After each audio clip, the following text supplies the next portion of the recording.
Underwater was directed by William Eubank and stars Kristen Stewart, Vincent Cassel, Jessica Henwick, John Gallagher Jr., and T.J. Miller, and follows a crew of aquatic researchers dealing with the fact that their station is starting to implode. At first, they think it might have been an earthquake, but soon enough, they realize that something more sinister is at play out in the water. I went into this movie cautiously optimistic. There are certain genres, and there are certain stories and situations that I'm always going to have a soft spot for. Anytime an isolated crew of some kind of vessel encounters some sort of entity, automatically, that has something going for me. A plot like that is always going to get me in the theater, even if it might be derivative of other things. At the same time, we've seen something like that really not work recently. The Cloverfield Paradox had a similar tone and feel and was also about a crew of isolated people encountering some sort of weird phenomena, and that movie was just really messy. So it can go both ways. In the case of Underwater, it's January. Hollywood likes to dump their trash here. But Hollywood also likes to throw movies in January when they don't know what to do with them. In the case of 20th Century Fox, Disney recently bought 20th Century Fox, and this is a Fox film. This movie was apparently shot in 2017, and it's just now coming out in 2020.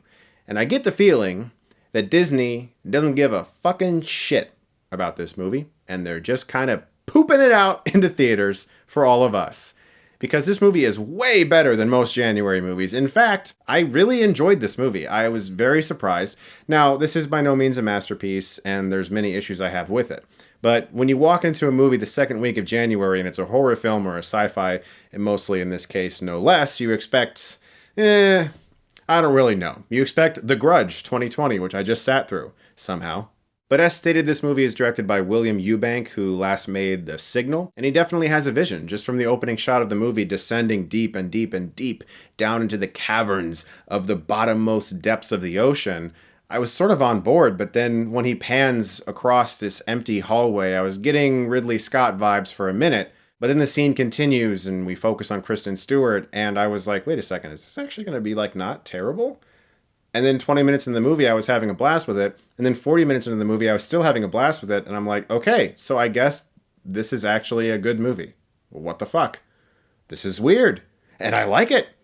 Give me more of this experience, please, future Januaries. Kristen Stewart is great. I think she's a fantastic actress. She gets a lot of undue shit for Twilight, which is honestly really stupid. She's an actress contracted to work in films, and obviously it's worked out for her in the long run because being in that gigantic franchise gave her the freedom to make tons of really good indie films and basically work freely to do whatever she wanted. She has to be in a heightened state of panic for most of this movie, and she pulls it off, as does the entire cast. Vincent Cassel is very good, so is Jessica Henwick. Pretty much right from the beginning, the movie begins with this fast-paced sequence of events as this station begins to implode. You don't know what's causing it or how it's happening, but all of the characters are scrambling to get to safety. There's very little room for characterization. This is very much so a plot-driven movie, not character-driven.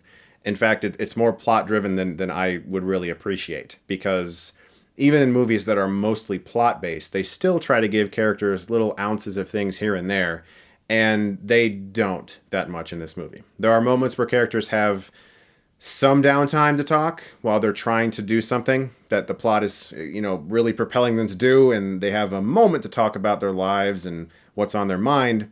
But for the most part, this is a situational thriller.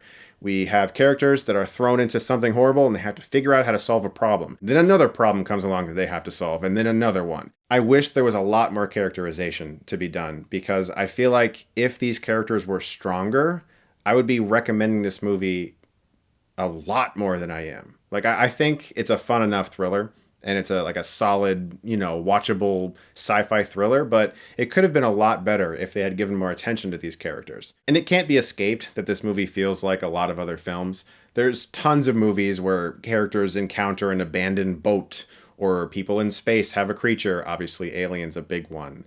The Abyss, Virus, for instance, which is a really shitty movie with a good setup.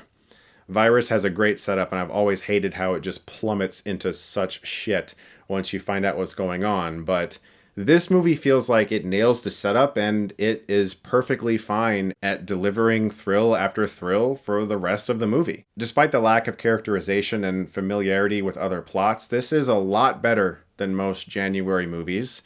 And I feel like Disney was just like, fuck this movie, we're just going to throw it in January. Which, if that's the case, it actually kind of pisses me off.